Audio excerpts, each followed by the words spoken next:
জীবনের পাপকে আল্লাহ নেকিতে পরিণত করবেন।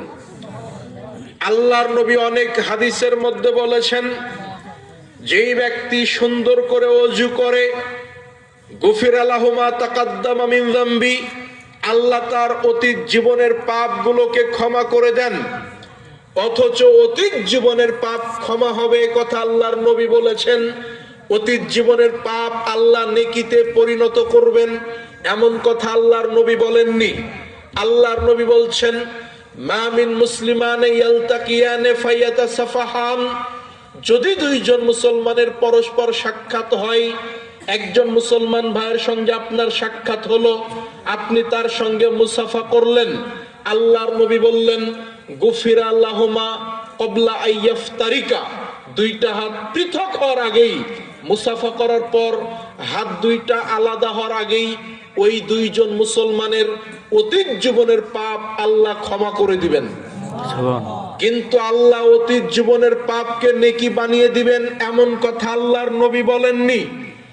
আল্লাহর নবী বলছেন, দুনিয়ার মানুষ শোনো, যদি কোনো মুসলমান আল্লাহু আকবার বলে সুন্দর করে ওযু করে সালাতে দণ্ডায়মান হয়, এমতো অবস্থায় তার পাপগুলো মাথায় চাপিয়ে দেওয়া হয়, তার পাপগুলো তার কাঁধের উপরে রাখা হয়।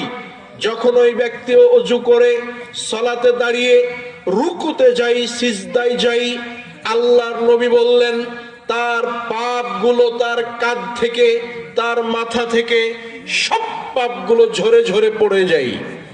কিন্তু পাপ আল্লাহ নেকি বানিয়ে দিবেন এমন কথা আল্লাহর নবী বলেননি।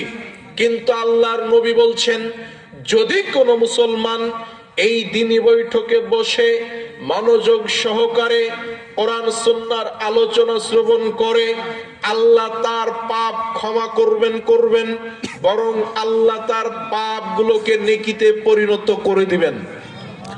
অতএব দিনী মুসলিম ভাই বোন, আপনাদের প্রতি বিনীত অনুরোধ, এই বৈঠক এমন একটা বৈঠক, যেই বৈঠকে উপস্থিত হলে আল্লাহ অতীতের পাপ ক্ষমা করে দেন এবং আল্লাহ রাব্বুল আলামিন আপনার আমার অতীত জীবনের পাপগুলোকে নেকিতে পরিণত করে দেন। আপনাকে আমি আরেকটি হাদিস শোনাই, 1799 নম্বর হাদিস, মুসলিম গ্রন্থের মধ্যে পেয়ে যাবেন। নবী সাল্লাল্লাহু আলাইহি ওয়াসাল্লাম বলেন, হে দুনিয়ার মানুষ, তোমরা শোনো, মা জালাসা কওমুন ইয়াযকুরুনাল্লাহ তাআলা, যখন আল্লাহর কতিপয় বান্দা একত্রিত হয়ে